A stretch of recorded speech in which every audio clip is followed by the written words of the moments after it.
रायबरेली के मेरे प्यारे कार्यकर्ता बहनों और भाइयों, मंच पर विराजमान सभी नेतागण, मेरे बड़े भाई राहुल गांधी जी जो आपके नए सांसद हैं, और किशोरीलाल शर्मा जी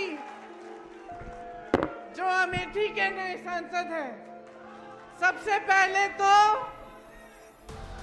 आप सबको बहुत बहुत दिल से बधाई। ये हुई ना बात, आपने कठिन से कठिन परिस्थितियों में लड़ाई लड़ी। पहली बार चुनाव संचालन में किशोरीलाल शर्मा जी नहीं थे, अपना चुनाव लड़ रहे थे अमेठी में, लेकिन इनका कमान निर्मल शुक्ला जी ने, विजय शंकर अग्निहोत्री जी ने, पंकज जी ने संभाला और हमें उनकी कमी महसूस नहीं पड़ी, क्योंकि आप सब ने पूरी मेहनत से दिन रात काम किया। आप सबको बहुत बहुत धन्यवाद। दोनों जिला के अध्यक्ष, समिति के जिला अध्यक्ष, रायबरेली के जिला अध्यक्ष पंकज जी, प्रदीप जी को बहुत बहुत धन्यवाद कि आपने भी पूरी जी जान लगाकर आपने काम किया। मंच पर विराजमान मैं बहुत पूर्व विधायकों को देख रही हूँ। अशोक सिंह जी हैं, पंजाबी सिंह जी हैं, आप सब यहाँ पे बैठे हुए हैं।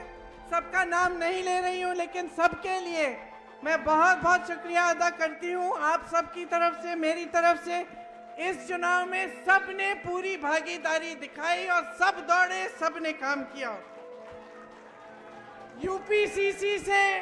यूपीसीसी से हमारे साथी यहाँ आए, अजय राय जी, अविनाश पांडे जी मंच पे बैठे हैं, मोना जी बैठी हैं, लेकिन 70, 80 या शायद 100 ऐसे हमारे साथी जिन्होंने हमारे साथ 2022 में बहुत काम किया, वो भी यहाँ आए, आपके साथ न्याय पंचायतों में रहे, उन्होंने काम किया, उनको भी बहुत बहुत धन्यवाद। आखिर में, लेकिन कम नहीं, मेरे समाजवादी पार्टी के सभी साथी जो मंच पर विराजमान हैं और सभी कार्यकर्तागण जिन्होंने एकजुटता दिखाकर आपके साथ कंधे से कंधा मिलाकर ये चुनाव लड़ा। तो हमने यहाँ एक सेना बनाई और इस सेना के तहत आपकी मजबूती से दोनों रायबरेली और अमेठी हम जीते। ये एक ऐतिहासिक जीत रही। यहाँ से मुझे गर्व होता है इस बात को कहने में कि यहाँ से, अवध से, पूरी यूपी में और पूरे देश भर में ये संदेश आप लोगों ने भेजा कि हमें एक समर्पित, एक सच्ची, एक साफ राजनीति चाहिए अपने देश में। पूरा देश आपकी तरफ देख रहा है। मैं अपने एआईसीसी के सचिवों को भूल गई, सबसे ज्यादा काम मैं इन्हीं से कराती हूँ। एआईसीसी के सचिवों को और संदीप को भी धन्यवाद, क्योंकि आप सब ने भी दिन रात मेहनत की। देखिए, मैं ज्यादा समय नहीं लेना चाहती, सिर्फ आपको एक बहुत बड़ा धन्यवाद देना चाहती हूँ, क्योंकि जब मैं यहाँ आई थी इस बार चुनाव लड़ने के लिए, मैंने कहा था कि लगभग 300 घंटे हैं, 2-2, 3-3 घंटे निकाल लीजिए सोने के लिए, बाकी सब काम करेंगे। और आपने ये करके दिखाया है। दिन रात हमने काम किया इस नतीजे के लिए। सबसे बड़ा धन्यवाद रायबरेली की जनता को, मेरे परिवार के सदस्यों को, जिन्होंने मेरे बड़े भाई को वोट देकर इतनी भारी बहुमत से जिताया। हम सब आपके आभारी हैं। और जितनी श्रद्धा,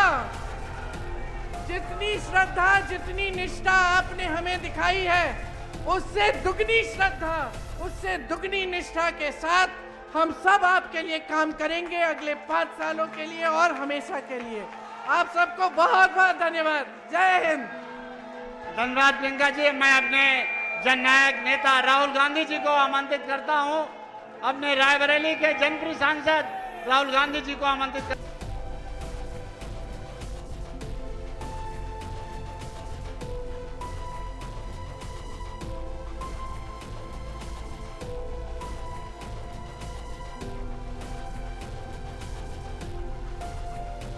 प्रियंका जी,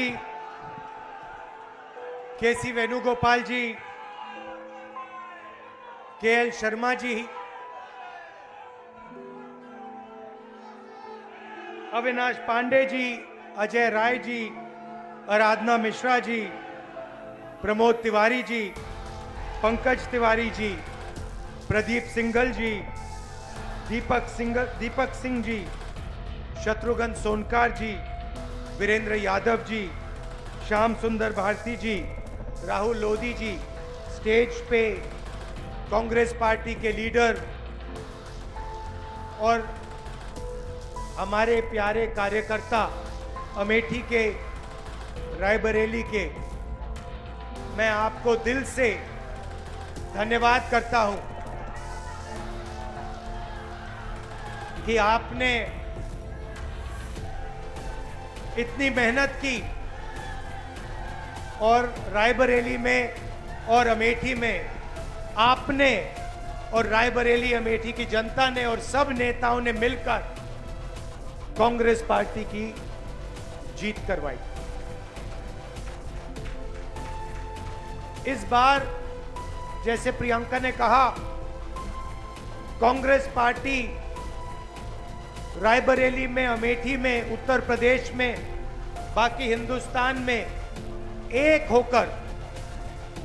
होकर लड़ी। और मैं समाजवादी पार्टी को कहना चाहता हूं कि इस चुनाव में उत्तर प्रदेश में आपका हर एक कार्यकर्ता कांग्रेस पार्टी के कार्यकर्ता से मिलकर एक साथ लड़ा। मैंने सोचा कि ये क्यों हुआ, कि पहली बार मैंने देखा कि इंडिया गठबंधन, अलग अलग पार्टियां, कांग्रेस का हर कार्यकर्ता, समाजवादी पार्टी का हर कार्यकर्ता, डीएमके का हर कार्यकर्ता एक साथ खड़े होकर लड़ गए। पहले अलायंस होता था, एक साथ चुनाव लड़ते थे, मगर शिकायत आती थी कि भैया यहां उन्होंने मदद नहीं की, वो शिकायत करते थे यहां आपके लोगों ने मदद नहीं की। मगर इस बार सारे के सारे एक बन के, मैं आपको बताऊं, 1 इंच पीछे नहीं हटे। हर प्रदेश में, तमिलनाडु, उत्तर प्रदेश, हर जगह, मणिपुर, राजस्थान, कर्नाटक, तेलंगाना एक हो गए। और मैंने सोचा ये हो क्यों रहा है, ये हो क्यों रहा है, इसका कारण क्या है? इसके 2-3 कारण हैं। सबसे पहला कारण, जो देश की आत्मा को समझ आ गया कि नरेंद्र मोदी जी, अमित शाह जी हिंदुस्तान के संविधान को खत्म करने की कोशिश कर रहे हैं। जो हिंदुस्तान की नींव है उससे वो खिलवाड़ कर रहे हैं, इसीलिए पूरा देश एक साथ खड़ा हो गया। दूसरी बात, 2014 में हिंदुस्तान की राजनीति में एक बदलाव आया। पहली बार हमने देखा कि प्रधानमंत्री खुलकर हिंसा और नफरत की राजनीति कर रहे हैं। और ये हिंदुस्तान की संस्कृति और हिंदुस्तान के धर्मों के खिलाफ है। और रास्ता मैं बताना चाहता हूं, और मुझे बहुत गर्व है कि रास्ता रायबरेली, अमेठी और उत्तर प्रदेश ने दिखाया है। उत्तर प्रदेश की जनता ने नफरत के खिलाफ, हिंसा के खिलाफ, अहंकार के खिलाफ दबाकर वोट दिया।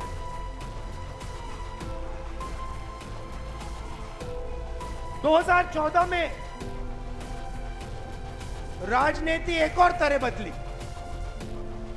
पहली बार हमने देखा कि राजनीति 20-25 लोगों के लिए की जा रही है,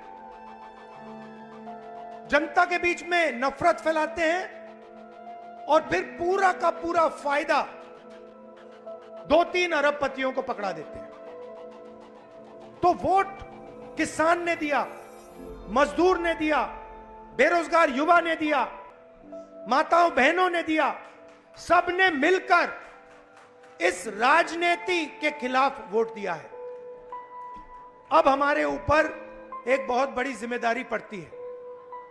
सबसे पहले कांग्रेस पार्टी के नेता, कार्यकर्ता, एमएलए, एमपी जो भी हैं, अहंकार के शिकार नहीं होंगे।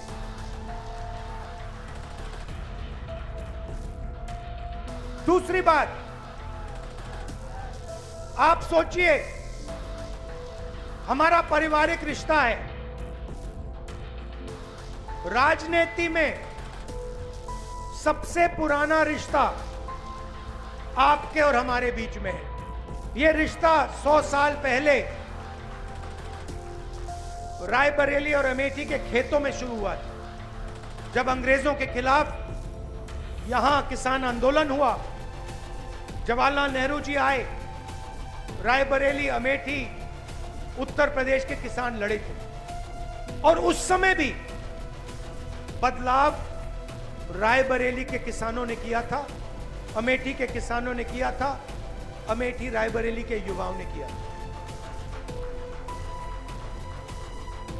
और इस बार भी आपने फिर से वही काम किया।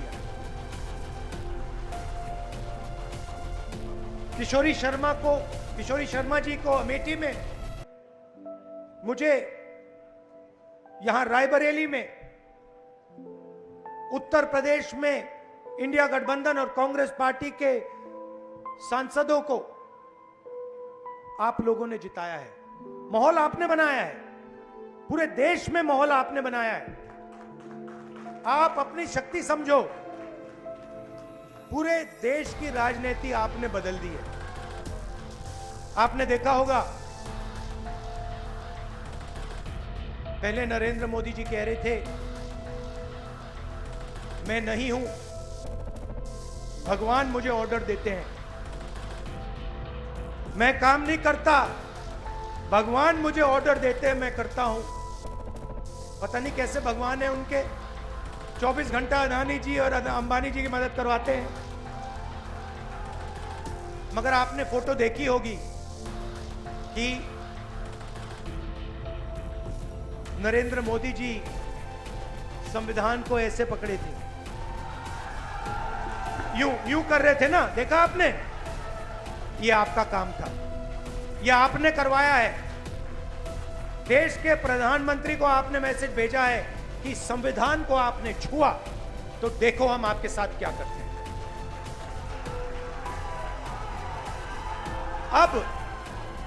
अब देखिए, अब ये भी मत सोचिए कि काम खत्म हो गया है। ये अभी काम शुरू हुआ है, ये शुरुआत है।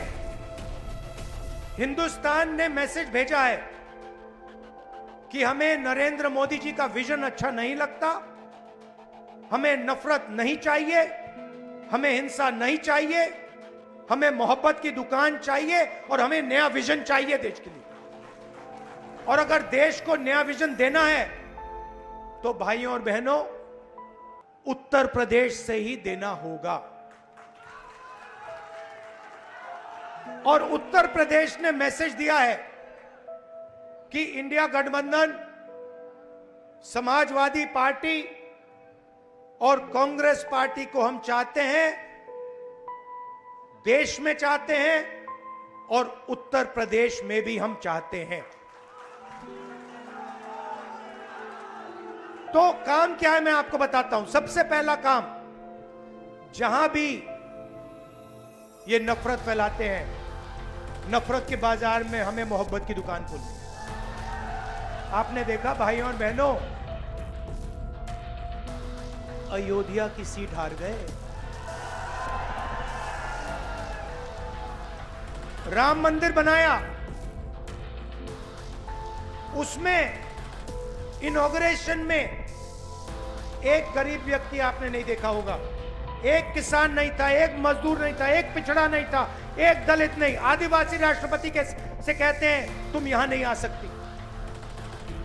और आपने वहां पे देखा अदानी जी खड़े थे, अंबानी जी खड़े थे, देश के अरबपति खड़े थे, पूरा बॉलीवुड खड़ा था, क्रिकेट की टीमें खड़ी थी, मगर एक गरीब व्यक्ति नहीं खड़ा।